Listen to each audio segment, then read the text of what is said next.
TV.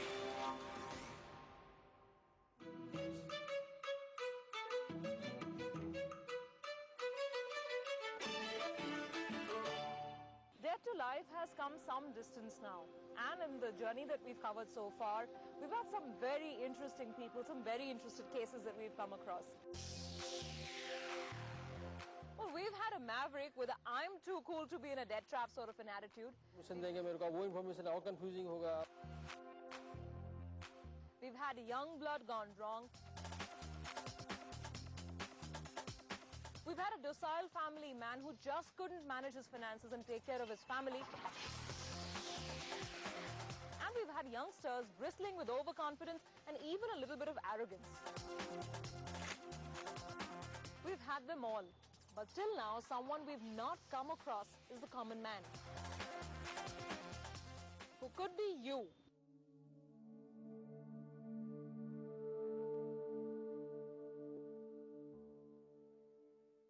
A well-intentioned, good human being who finds himself in a debt for no real fault of his own. Dr. Suresh is that common man जिनकी खाली एक गलती है। अपनी पूरी family में वो एक अकेले ऐसे मेंबर हैं जिनको बैंक्स लोन देने के लिए तैयार हैं।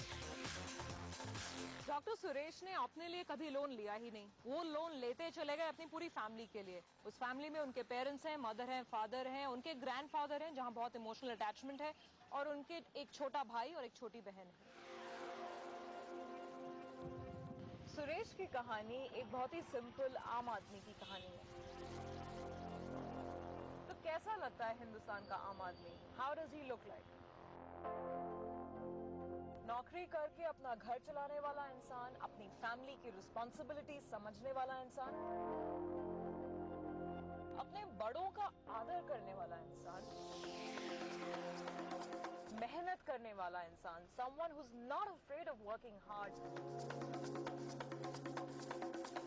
और एक कैपिटलिस्ट कंज्यूमर ड्रिवन सोसाइटी में कुछ छोटे छोटे सपने रखने वाला इंसान, a guy who has small dreams, who wants to live the good life. Doctor Suresh भी कुछ ऐसे ही हैं। एक आम आदमी, a common man just like you. I need to take care of my family. सुना आपने? अभी और भी है। I need to take a loan to meet the needs of my family members. ये तो शुरुआत है। देखते जाइए कि आम आदमी की तस्वीर, आपकी तस्वीर आखिर होती कैसी है। I needed to help my family. What's wrong with that? Even if the whole world told me otherwise. I did it in the past, I'll do it again. आखिर कौन है ये आम आदमी? कई बार अपने से पहले अपने चाहने वालों के बारे में सोचना बहुत जरूरी होता है। Is it you?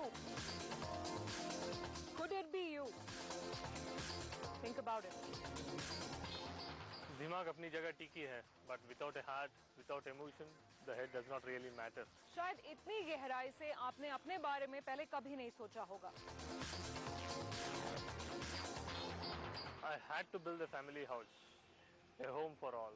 You might have never seen such a portrait of yourself, and this image might just leave you very surprised. Death is never a burden if it is for the family. ऐसा लगता है आम आदमी, और शायद ऐसे ही हैं आप। Sooner or later, I'll be out of this death trap. ऐसी सोच रखता है, ऐसा कॉन्फिडेंस रखता है। Death is like happiness and sorrow. It will come, it will go. तो क्या आप तैयार हैं आम आदमी से मिलने के लिए, खुद से मिलने के लिए? Are you ready to see yourself as the common man? If you think you're common, you're nobody. So can you picture Dr. Suresh in your mind just yet? You're nobody. I needed to help my family. What's wrong with that? Even if the whole world told me the head does not really matter. Out of this death trap, I'll do it again. Difficult times bring difficult decisions with them. If you think you're common, you're nobody.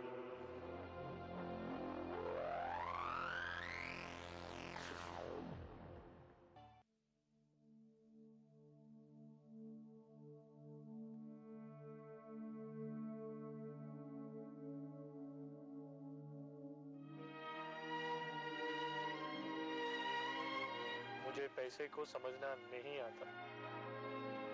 शायद इसीलिए पैसे ने कभी मुझसे खास दोस्ती नहीं की। लोग कहते हैं पैसे को समझना कोई मामूली बात नहीं है। शायद ठीक ही कहते हैं। मेरी समझ में सिर्फ साधारण सी मामूली बात ही आती है। मुझे मेरे अपने समझ आते हैं। इत्तेफाक की बात है कि उन्हें मेरे दिल भी समझ लेता है। मुझे अपनापन समझ आ जाता है, जज्बात समझ आ जाते हैं, अच्छाई समझ में आती है, फर्ज समझ आता है। और ये सब समझने के लिए मुझे कभी भी पैसे की जरूरत नहीं पड़ी। जब जरूरत पड़ी मेरे अपनों को, तो उन जरूरतों को पूरा करना मैंने अपना फर्ज समझा। और फिर फर्ज को पूरा करने में पैसे लग गए। पैसा अपने साथ कर्ज भी ले आएगा, इसका मुझे अंदेशा नहीं था। फर्ज सही था, कर्ज कह नहीं सकता। समझ नहीं पाया। पर शायद हकीकत सिर्फ मेरी साधारण सी समझ से नहीं बनती है। हकीकत बनती है दुनियादारी से। कहते हैं दुनियादारी निभाने के लिए भी पैसे लगता है। पैसे की सोच शायद मेरी सोच से बहुत ज्यादा गहरी है। सुना है पैसा बोलता भी है। मुझसे तो सिर्फ पैसा देने और लेने वाले ही बोला करते हैं। बड़ी कठोर सी बोली होती है इनकी, घबरा देने वाली। शायद इसी घबराहट में मैं डेड टू लाइफ वालों का दरवाजा खटका बैठा। शायद डर गया था। दुनिया से तो नहीं, पढ़ा लिखा हूँ, डॉक्टर हूँ, किस्मत से जूझना जानता हूँ, पर शायद कर्ज और कर्ज की भाषा से नहीं।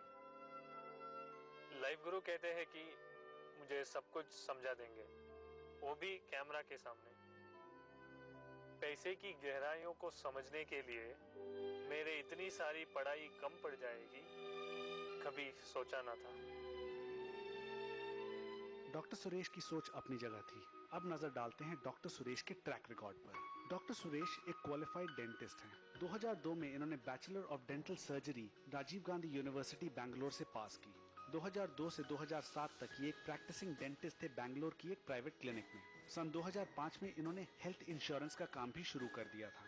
2007 के बाद ये सिर्फ हेल्थ इंश्योरेंस के काम में जुट गए और 2009 में प्रमोशन मिलने की वजह से ये बैंगलोर से चेन्नई शिफ्ट हो गए।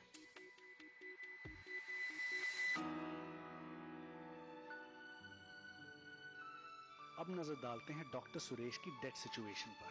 Suresh, let's start from the beginning. You wanted to reconstruct your ancestral house. ये घर जो था आपके ग्रैंडफादर के नाम पे था, फिर ये आपके नाम पे ट्रांसफर हुआ ताकि आप एक लोन ले सकें against this property to rebuild the property, to build a nice beautiful house. Doctor Suresh की डेथ सिचुएशन की एक खास बात है, इनका सारा डेट इनके फैमिली हाउस के लिए लिया गया है। आप गए बैंक के पास जिन्होंने आपको 10 लाख रुपए लोन दिया। तो आपके पास 10 लाख रुपए का लोन था ये रिकंस्ट्रक्शन वर्क अपने घर का शुरू करने के लिए। Now what happened? Loan 10 lakh रुपए का था, इंटरेस्ट मिलाकर आज उसकी आउटस्टैंडिंग रकम 12,20,000 रुपए की है। So estimate what we proposed for ground and first floor was 18 lakh rupees. अब बैंक के पास गए, बैंक ने कहा depending on your credit history और इनकम स्टेटस आपको 18 लाख तो नहीं मिल सकते, 10 लाख मिलेंगे। फेयर इनफ, आगे चलिए। First we started with whatever savings we had. We had to kickstart the process. Maybe 1 month after the start, the loan got sanctioned and they started releasing the amount. Suddenly the rates were peaking out at that time. Of all the construction equipments and the labor, everything shot up at that time. That's what the time I started paying minimum dues for my credit card. We were staying in a rented house at that point in time. So we had to borrow money from friends and relatives. They are not family and friends and relatives, they're actually money lenders you went to. How much money did you take from money lenders? It was around 4.5 lakhs at one point in time. And this interest on its own would come up to 20,000 rupees per month. This we had to pay for some 9 months. Then first loan I went in for after this housing loan was this personal loan from. Why did you take the loan? Because we were running short of money at that point in time. जहाँ पे मेरा salary था ना, salary account, उस bank से मुझे 2 lakh rupees का pre approved loan मिल गया। बेसिकली जितने भी आपने लोन लिए, आपने पर्सनल लोन लिया, आपने बेसिक एक हाउसिंग लोन लिया, आपने मनी लेंडर से लोन लिए, हर चीज आपके घर के कंस्ट्रक्शन में जा रही कंस्ट्रक्शन थी। में गया। सुरेश, ये तो आपकी सारी बात हो गई पर्सनल लोन्स की। ये अब गोल्ड लोन है यहाँ पे करीब 1.9 लाख रुपीस का, ये पैसा आपने क्यों लिया? ये जो मनी लेंडर्स के पास से पैसे लिए थे ना, उसमें रेट ऑफ इंटरेस्ट बहुत ज्यादा बहुत हाई होता है, 4% पर मंथ, मतलब 4%। 48% पर एनम। डॉक्टर सुरेश ने जो पैसा मनी लेंडर से हाई रेट ऑफ इंटरेस्ट पे लिया था, उसे चुकाने के लिए उन्होंने अपने घर का सोना गिरवी रखा। Whatever gold my mother had, we had to pledge that. All these personal loans were going smooth, except these credit cards. I had to close them one by one. So I had to borrow money. So end of it, we went for that loan from a cooperative bank. 7.5 lakh rupees. मोटे तौर पर doctor Suresh की कर्ज की स्थिति कुछ इस प्रकार की है। एक हाउसिंग लोन है जिसका अभी 12,20,000 रुपए देना बाकी है। पहला पर्सनल लोन जिस पर 2,19,000 रुपए देना बाकी है। दूसरे पर्सनल लोन पे 98,000 रुपए देना बाकी है। तीसरे पर 30,000 रुपए और चौथे पर्सनल लोन पे 14,000 रुपए देना बाकी है। एक कोऑपरेटिव सोसाइटी लोन है जिस पर 7,20,000 रुपए देना बाकी है और एक लोन अगेंस्ट गोल्ड है जिसका 1,90,000 रुपए देना अभी बाकी है। कुल मिलाकर डॉक्टर सुरेश का पूरा कर्ज 24,91,000 रुपए का है, जिसके लिए ये लगभग 55,000 रुपए मंथली EMI भरते हैं। तो ये स्टोरी है डॉक्टर सुरेश की। आगे देखना है कि इतने बड़े जो नंबर्स हमारे पास हैं, जो पूरा एक जाल है नंबर्स का, उसको किस तरह से सिंप्लीफाई कर सकते हैं, and how can we start coming up with some ideas, some solutions. Let's find out. Numbers और फाइनेंशियल्स की परख करने के बाद लाइफ गुरु जुट गए डॉक्टर सुरेश को उनकी डेट सिचुएशन से निकालने के काम में। आपका ये प्राइमरी टास्क है, 5 कम से कम बैंक्स हैं जिनके आपके लोन्स हैं।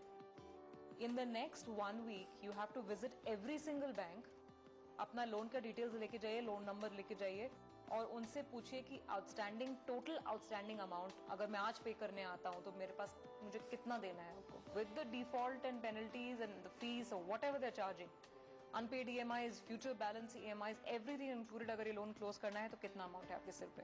टास्क तो लाइफ गुरु ने दे दिया, अब देखते हैं doctor Suresh date to life की टीम के बारे में क्या सोचते हैं।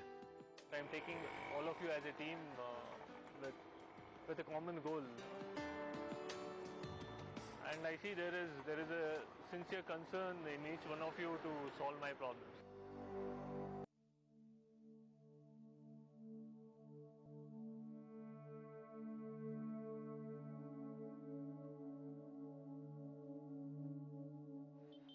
फाइनेंशियल्स की तो छानबीन हो चुकी थी।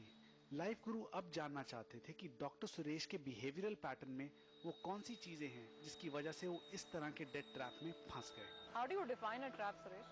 See, what I understand by trap is that's the end of life. This isn't a trap. What else is a trap? I definitely see light. I can say it's only time in between. I know I am in a spot of a bother. I know I can't solve it overnight. Are you losing sleep over it? Few days, yes, I do. How grave is your situation? I am running against time. और किसी तरह की habits, I mean, कभी दोस्तों के साथ may be into gambling और किसी तरह का? I lost little money in investing in stocks when I knew that my fixed salary was not enough. ये टेंडेंसी अराउंड 30 के एज ग्रुप के लोगों में अक्सर देखी गई है डेट टू लाइफ में। कोलकाता के पार्थो का भी यही मसला था। स्टॉक मार्केट का इंटरेस्ट आया थ्रू सर्टेन ब्रोकिंग कंपनी। क्या हुआ ना, वो क्रैश हो गया ना। क्रैश हुआ था, क्रैश ऑफ 2008। उसके बाद मैंने पैसा निकाल दिया उससे। तो आप बहुत ज्यादा शौकीन नहीं है आप, you don't go after branded clothes or things like that. Where did the money go? 30 lakh rupees कैसे? 25 लाख 30 लाख की जो हम बात कर रहे हैं, where is the money? Doctor Suresh बार बार एक ही बात दोहरा रहे थे कि उनका पैसा घर बनाने में लग गया। लाइफ गुरु अब तक इस बात से पूरी तरह सहमत नहीं।